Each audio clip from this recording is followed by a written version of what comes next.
Oh yeah, when I got the idea for this video, I thought it was going to be sort of slightly amusing or even amazing. But when I started doing the research for it, it went stratospheric. And, well, I hope you'll see what I mean. Let's get stuck in. Welcome back. Have you ever taken a gamble?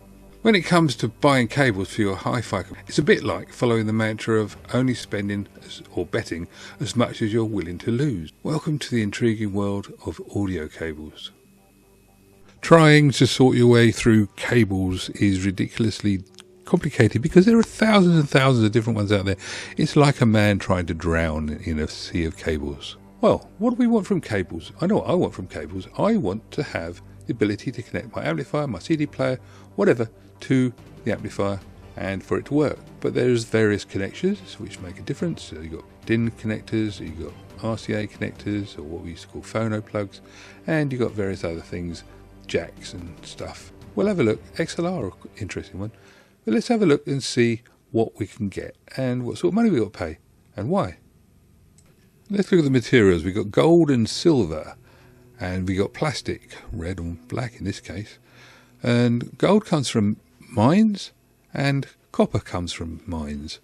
Copper is what most people want to have their cables made of. Taking a cursory look at Amazon here, you can see there's loads of cables on here, and we've got it on lowest price here, so it's nice and simple. And we've got various connectors, and we go there, and there's some more. So what makes all these cables different? That's the question you've got to ask. And is there any difference?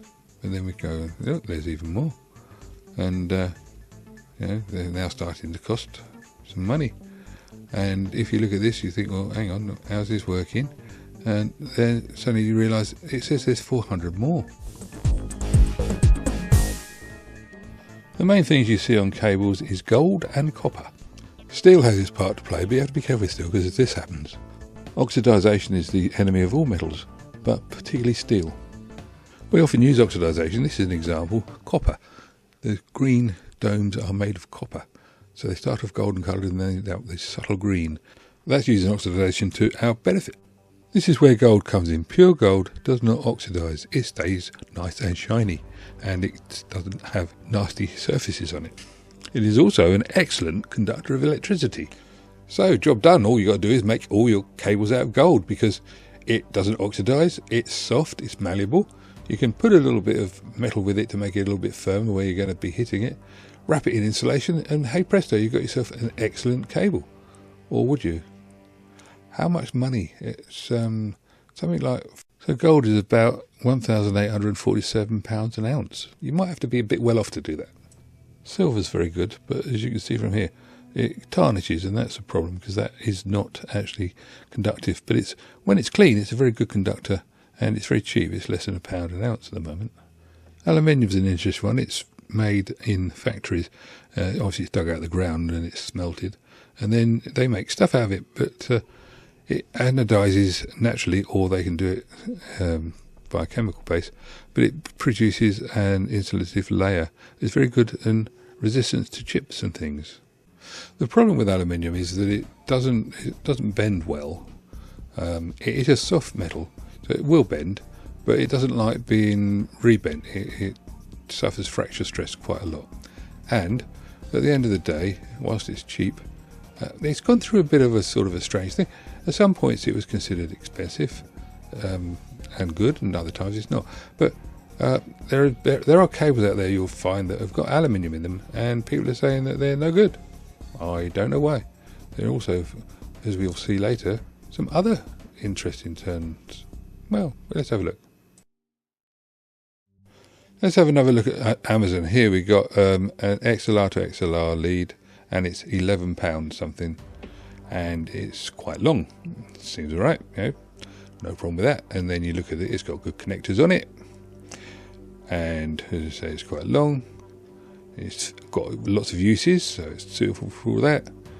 XLR male, XLR female, metal casings, how it's all made to put together, and what it looks like. It's great. And there's an application for it, which is professional audio. Wonderful. And then we look at this one, which is an XLR to XLR. and that one's £13.99, so not a lot more money there. It's got the same functionalities, male to female, nice looking bit of cable, what you can use it for, comes in boxes, how they make the cable, pretty girl singing, and back to how they make the cable. And as you can see there, it's, they've put a lot of effort into it. It's very nice. It's 13 quid for a not very, I think it's a 5 metre one, that one. So, it's a good price. Then we look at this one, and hang on, XLR, £86, £86. And then you look at this cable here. This cable is £27.99 for 100 metres. That's what it says. Oh, no, 100 feet. Sorry, it's about 30 metres. Yeah, so £27 something. Then you look at this one. This is a similar cable. It's a balanced lead, and it is £5,434 for a 100 metre roll. Now, admittedly, that's 3 times longer than that other one, but it's a lot more money. So have a look at this lead here. This is the 2 of the sort of leads we were looking at before. 2 5 metre XLR to XLR leads. Metal bodied, wonderful piece of stuff there, how they make the cable, and ultimate acoustics and all the rest of it. But hang on, how much was it again? Let's go back and have another look. Click the button. £1,971. Yes, you heard it. £1,971. And then you sort of think, well, hang on. Obviously, it's made of extremely good stuff, and it's going to sound wonderful. But is it? I don't think you're going to get a multiplication on the sound quality. And looking at the other two, the £13 one and the £11 one, they were pretty good. So how good is good? How much do you want to spend? And have you got equipment that you can actually plug something like that into? This one is 3.5 to 3.5, and it's £7 for 5 metres. It's got all the leads, all the specifications, it's got gold plated stuff, so it's a very nice piece of cable. Let's have a think about this and see what we actually want. Well, the first thing I want from a cable is the connectors to actually fit the sockets and stuff that I'm going to connect it to, which is not as easy as it sounds, because there was a point where they weren't totally all compatible, but that's mostly gone now. But if you need a cable to connect from one thing to another, it helps if it's got the correct plug on it. If you can only get a steel-based plug with very cheap tinning on it to actually do the job, then maybe you need to buy that one and then look for a better one. Will it make a difference to the sound quality? Not in the first instance, no, because if it's connecting properly, it will be working properly. It is only metal. You're connecting one piece of metal to another piece of metal. Where you get a difference is if you get rust or corrosion, then obviously that it will either fall apart, or it will give you a problem with not connecting properly, tarnishing. That brings us back onto silver. Now, silver is a very good conductor. It's an excellent conductor, but it tarnishes. And when it tarnishes, the black is not very conductive. It is a problem, but what a lot of people do is they just unplug and replug them again, or keep them clean.